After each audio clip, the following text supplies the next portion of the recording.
Muy buenas tardes, bienvenidos de nuevo a Cerebralmente, donde mente es solamente un sufijo.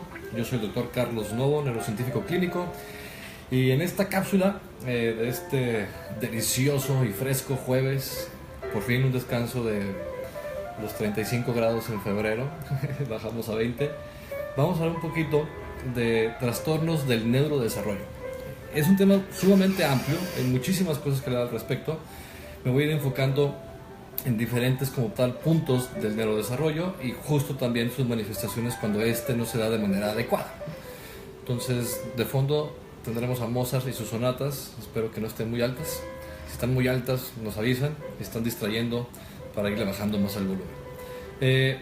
Decíamos en las cápsulas pasadas que el proceso de neurodesarrollo comienza más o menos alrededor de unas 4 semanas después de la concepción, a formarse las primeras como tal células que después se van a diferenciar en neuronas, que llamamos neuroblastos, en ciertas zonas como tal de ese tubo neural que decíamos que empieza todo nuestro cuerpo, empezamos como un tubo, y en el centro está la parte, bueno, en la parte del ectodermo, que va a ser la piel y el sistema nervioso, se hace todo un tubo que llamamos tubo neural, y de ahí empiezan a desarrollarse, multiplicarse, y después migran estos neuroblastos, estas células, y al migrar, depende de dónde lleguen, se van a especializar y transformar en un tipo de célula cerebral específica. No solamente neuronas, sino también decíamos las células no neuronales, especialmente astrocitos. Y decíamos que los astrocitos es digamos, son el matrimonio perfecto como tal de la neurona. Toda neurona tiene su astrocito. Y el astrocito lo que hace es le da toda la parte metabólica, energética, le permite darle nutrientes y quitarle parte de toda la basura y todos los, digamos, el proceso de desecho de la neurona cuando está activa. Entonces, neurona y astrocitos son un matrimonio. Y decimos que había una tercera involucrada, que eran células, decíamos, que une el astrocito a la neurona con las células como tal vasculares de las arterias, donde justo llega toda la energía posible y necesaria para el cerebro. Que decimos que el cerebro y la neurona es la célula más cara que tiene el cuerpo desde el punto de vista energético, es decir, es la que más consume energía. Entonces decíamos que el cerebro, 1400 gramos, más o menos 2% de nuestro peso corporal, pero consume el 25% de nuestros recursos básicos de glucosa y energía. Entonces decíamos que este proceso comienza 4 semanas después de la unión del ovario con el esperma, que es otro de los grandes cosas que suceden, como de cientos millones de espermas solamente uno llega a entrar a la cápsula y romperla y después impedir que cualquier otro más entre. Pero ya cuando comienza este proceso y empiezan a distinguirse y a migrar y a especializarse las neuronas, vamos a empezar a hablar de ciertos circuitos muy específicos del cerebro que especialmente están en la parte frontal. No hay un solo circuito, voy a hablar ahorita de procesos y problemas en cuestión de socialización, que es una de las primeras cosas que el cerebro comienza a hacer. Inclusive antes como tal de tener lenguaje y de tener movimientos, el cerebro comienza como tal a distinguir. Primero decíamos que el cerebro se va madurando de atrás hacia adelante, y me toca que para algún lado, sí, perfecto, de atrás hacia adelante, y de abajo hacia arriba. Entonces el proceso como tal que tenemos con el cerebro desde el punto de vista social comienza, decíamos, en la parte posterior, que es la parte que recibe los impulsos como tal visuales. No vemos con los ojos ni vemos con la retina. La retina es la parte como tal del ojo que capta los estímulos visuales de movimiento, de colores, y después se envía como tal a la parte posterior. Entonces la parte posterior es la herramienta con la que estamos viendo. Entonces hay un circuito muy específico dentro de la parte visual que va de la parte posterior y se llama circuito ventral visual y se va por abajo. Entonces decimos, acá están los ojos, ¿no?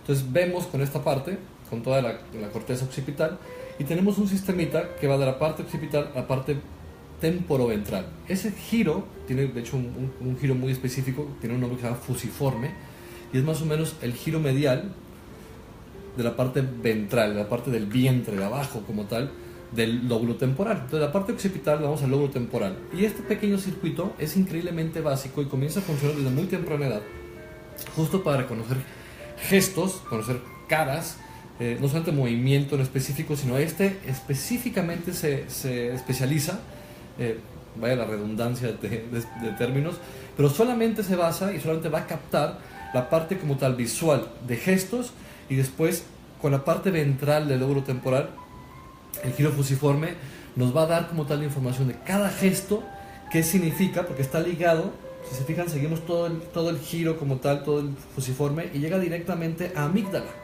Y después hablaremos de amígdala, pero amígdala es el siguiente punto, y amígdala es un centro, decimos amígdala, ya hemos hablado de ella, que significa almendra en griego, y que es un centro que tiene básicamente 3 núcleos, y que está íntimamente relacionado con todas nuestras respuestas emocionales. Es decir, el cómo respondemos emocionalmente a diferentes estímulos depende generalmente y en un 70% de cómo está funcionando como tal la amígdala.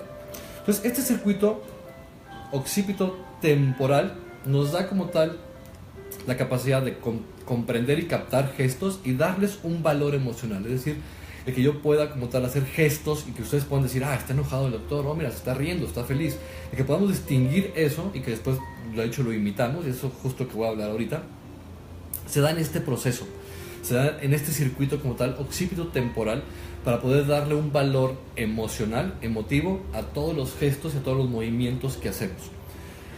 Está íntimamente de nuevo conectado con movimiento. La amígdala es como el centro emocional, hay otros centros que están muy involucrados en respuestas emocionales, pero la amígdala es el principal y está sumamente conectado a otros núcleos que llamamos subcorticales.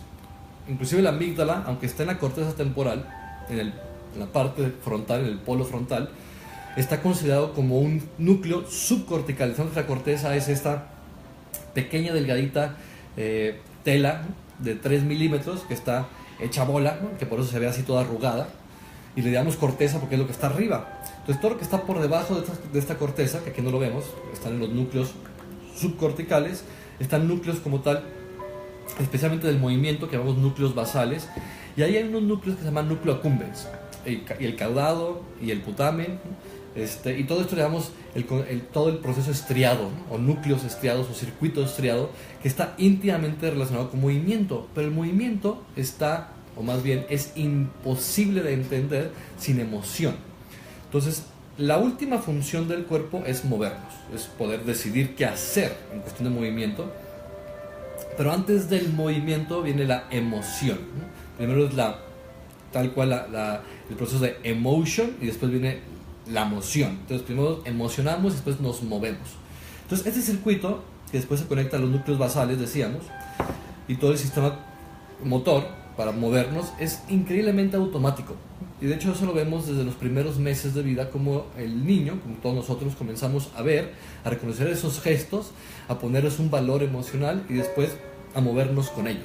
Entonces el niño, cuando se emociona de que tiene unos cuantos meses, agita como tal su cuerpo, ¿no? O sea, se mueve de manera distinta que cuando se pone nervioso, cuando llora, ¿no? Y tenemos gestos como tal, faciales, desde muy temprana edad, que nos permiten reconocer qué emociones. Entonces este sistema como tal motor del que hablábamos es increíblemente esencial, junto con el emocional, para todo un circuito que llamamos sistema de neurona en espejo. Entonces el sistema de neurona en espejo nos permite a todos los cerebros el estar viendo algo, especialmente que tenga que ver con emociones y movimiento, que decíamos que no se pueden dividir del todo, y lo imitamos. Es decir, nuestro cerebro se activa como si estuviéramos sintiendo y haciendo el comportamiento que estamos viendo. También ahí la importancia de qué es lo que imaginas, qué es lo que ves, porque lo que imaginas y lo que ves, hay solamente una neurona de diferencia entre el premotor y la corteza motora para moverte. Entonces, entre más veas e imagines cosas emocionales y de movimiento, que es casi lo mismo, va a ser más fácil que después las hagas, ¿no? Y esa es la importancia de qué es lo que ves y qué es lo que oyes, porque para el cerebro verlo, observarlo, es casi lo mismo que hacerlo, ¿no? De hecho, tiene muchas aplicaciones en cosas sumamente del día al día. Por ejemplo, todos los atletas de alto rendimiento tienen una gran parte de su día en solamente estar viendo lo que tienen que estar haciendo, porque eso hace que sea más fácil después hacerlo. Entonces decíamos que la parte social, el último punto del circuito, es la parte que llamamos orbitofrontal. Se llama orbitofrontal porque está justo arriba de la órbita de los ojos. Entonces esto tal cual está aquí. Entonces la corteza orbitofrontal está justo arriba de nuestros ojos y es increíblemente importante en la parte social, especialmente en lo que llamamos moral, en lo que llamamos ética, en lo que llamamos un comportamiento adecuado o inadecuado en un proceso como tal y circunstancias sociales. Todo esto salió porque mi hija ha tenido varios problemas de comportamiento en los últimos meses, Y me pareció justo y muy importante, uno, que todo el mundo tenemos y hemos pasado, y pues tenemos hijos y familiares que tienen alguna disfunción cerebral, y lo primero es no ignorarla, ¿no? Sino ponerle atención y hacer que como tal que ese proceso de desarrollo realmente se haga de manera más adecuada para que a futuro no tenga mayores problemas, ¿no? Las consecuencias de esto pues, pueden ser muchas, ¿no? Pero usualmente son comportamientos impulsivos que suelen ser erráticos, ¿no? O sea, suelen ser o violentos o explosivos, que pueden ser como vengativos, resentidos, ¿no? O sea, con muchas emociones negativas que no se pueden controlar y que meten al niño en diferentes problemas y conflictos, y que evidentemente no está solo, el medio ambiente va a tener una respuesta a eso y después él volverá a responder. Pero lo importante es que ese circuito está hecho para resolver conflictos. Cuando este circuito, en vez de resolver los conflictos, nos meten en más problemas, es cuando decimos, ok, algo está funcionando mal. Porque todo este circuito está hecho para captar la información, procesarla, darle un valor emocional y después movernos con una información social que es adecuado, y poder como tal controlar las emociones y poder controlar ese comportamiento emocional para que no nos meten mayores problemas. Cuando una persona, no importa que tenga 4 años, 14, 40 o 80, tiene un problema en cuestión de comportamientos, especialmente sociales, sabemos que este circuito está dañado y es automático, no es algo que la persona como tal decide hacer, ¿no? Inclusive aquellos que digan, yo decido, ¿no?, comportarme mal, ¿no?, en sociedad, de entrada es un conflicto y es un problema innato, ¿no?, porque ellos no decidieron decidir, entonces es un proceso automático, es increíblemente automático, lo automático que es todos estos circuitos y todas sus habilidades, incluyendo las más complejas y sociales. Pero este proceso comienza desde los primeros meses de vida y no termina en madurar hasta por ahí de los 23, ¿no? Entonces hay muchos trastornos del comportamiento del neurodesarrollo temprano, antes de los 6-7 años, y después le llamamos tardío, cuando ya es en adolescencia, nuestro último momento de neurodesarrollo. Y muchos trastornos surgen al respecto, tanto una relación social, el tener miedo, ¿no?, o la fobia como tal social, el tener comportamientos repetitivos y explosivos y violentos. Todo esto es parte de ese mismo circuito. Muchas de esas veces hay una disfunción importante, inclusive daño cerebral, y siempre hay que buscar como tal la ayuda adecuada. Así que esto fue la cápsula de Cerebralmente de hoy. Nos vemos la siguiente semana. Cualquier duda y comentario que tengan, por favor, déjenoslo saber. Mientras tanto,